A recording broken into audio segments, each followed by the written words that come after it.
everyone, it's Crystel and welcome to another video and welcome 2021. This is my first video for 2021. Alam ko medyo matagal ulit bago ako nag-vlog, but welcome back again guys to my channel. So yes, ginagamit ko na yung Notion. Noong una kasi medyo takot ako gamitin kasi feeling ko ang complicated siya or hindi ko maintindihan. Pero nung in-explore ko siya, madali lang naman pala siya gamitin and very convenient, especially during online classes. So if you want to see how I customize my laptop and how I use Notion in a very simplified way, please keep on watching. So right now, I'm screen recording and as you can see, ito na yung laptop wallpaper ko. I edited it personally and then ito na yung mga customized na icons na pinakita ko recently sa Instagram story ko. So, ngayon, unahin natin pag-usapan itong laptop wallpaper ko. Originally, magsisave lang talaga ako sana ng photo from Pinterest.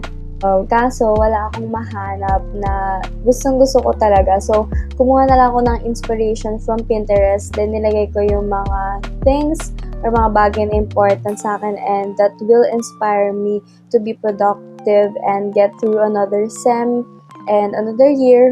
Here in my upper left corner is a surgeon or a doctor kasi diba it is my dream to become a doctor or a surgeon.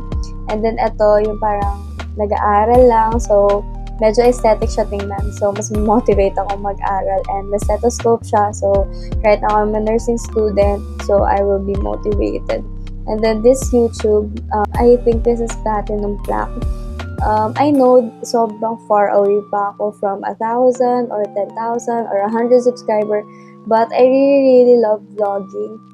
But sometimes, ang dali kong ma-discourage because of certain people's opinions. Kaya, nag-stop ako mag-vlog or ang tagal ko bago mag-upload ng vlogs because I get really conscious sa lahat ng gawin ko. So, this will remind me na why I choose vlogging or bakit ako nag-start. And then, ito naman, supposed to be travel talaga yan. Hindi lang siya masyadong halata, pero it's a different face and ang cute lang nung outfit also ng babae and I think it matches the theme. Let's head into the Pinterest. So, ang sinerch ko is aesthetic mood board. So, ayan siya. Parang ganito yung naging idea ko or yung theme ko. So, I edited it on Canva. Ito siya. Yan. So, as you can see, more on Polaroid and tapes lang yung mga nilagay ko. And then, meron dito parang torn paper. Yun lang, very, very simple lang siya. So, ngayon, let's head on to the icons. Ito, kung paano ko siya pinalitan. Kasi usually, iba folder lumalabas dyan. Ganito lang yung ginawa ko. So, I will search nursing icon PNG. And then, ayan, lalabas.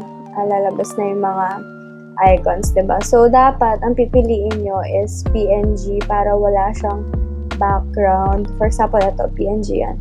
Then, you have to right-click on your folder. So, tapos, get info. And then, i-click nyo to. Then, i-drag nyo lang tong new photo nyo dito. Hindi siya madrag. I-drag nyo lang siya pag ganun. Yan. Ayan na siya. Bago na yung icon. As you can see.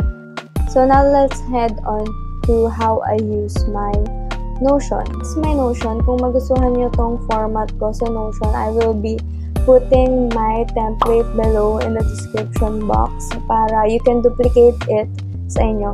So, dito sa Road to RN page ko, dito nakalagay yung mga assignments ko or homeworks ko and then yung mga specific deadline. So, para makagawa ng ganitong table, you just have to click the forward slash. Nandito lahat ng mga basic blocks and then yung mga gusto nyong ilagay sa Notion nyo. So, ang sinesearch ko is table. And then, inline lang lahat ng ginagawa ko kasi ayoko nang gumawa pa ng another page or mag-click ng another page kasi nga gusto ko yung Notion ko straightforward lang, nandun na lahat. And then, for my status, hindi ko siya ginawang checkbox. Ginawa ko siya ng completed, in progress, or backlog para makita ko kung ano yung mga certain things na ginagawa ko. Kasi most of the time, I multitask. So, nakikita ko kung ano yung mga in progress ko. And then, yung mga backlog is yung very, very ikakram ko na gano'n. Kailangan ko siyang gawin. And then, course. Ito yung mga course ko na tinitake at the moment. And then, yung name ng task or topic. And then, kung kailan yung deadline niya. And then, what kind of task is this? Kung assignment ba siya, exam, quiz, reporting, discussion, or PETA. Then, meron akong additional notes lang dito. So, sa baba nitong monthly task ko, nandito rin yung monthly task ko, pero calendar view para makita ko kung saan ako magiging busy na days or makita ko lang kung ano yung mga kailangan na deadlines for this specific week. So, for now, ito pa lang naman task ko since kakastart lang ng classes. By the way, automatic to. Kung ano ilagay ko dito, for example, psych, reporting, and then lagay natin January, what day is January 24, and then we have lagay natin ng assignment, and then discussion, and reporting. Yan, lagay natin lahat. For example lang yan. And then, di ba automatic yung deadlines ko, naka-arrange siya by date, and then automatic na siyang lalabas dito. Di ba? Kasi nakakonect tong monthly calendar view ko dito sa taas. So, paano ko ba ginawa tong monthly calendar view na nakakonect din siya dun sa taas para automatic siyang nagsisync in. So, isi-search ko yung create link database. Ayan. Then, lalabas na dito yung parang pages mo. And then, ayan, mag-create na siya ng table niya. Then, you just have to add view. And then, you have to select the calendar, then create. Yan. So, ganun lang kadali. Very, very simple lang talaga yung Notion ko. So, let's move on to my next page. Itong goal tracker. So, dito sa taas ng goal tracker, naglagay lang ako ng mga personal notes ko. Ginawa ko lang yan sa sarili ko. So, you can also do that on your own kung ano yung mga magpapamotivate sa inyo. And then, this is my daily tracker. So, itong daily tracker ko, these are my routine to parang simple steps lang to self-care. So, dito sa baba, parang nandito na yung weekly agenda ko or weekly tracker ko. Ito yung parang mga to-do list ko for that specific day. Kung dun sa road to RN, nandun lahat ng deadlines ko. Dito naman, nakalagay ko anong gagawin ko for that specific day. For example, January 24 yung deadline ng ganitong assignment. Di naman siya January 24 gagawin, di ba? So, yung road to RN ko is for the deadlines and then ito, kung kailan ko siya gagawin for that specific day. So, ito ang outstanding task, parang backlog ko. Ganon. Naiya ko talaga ipakita to, but sige na nga.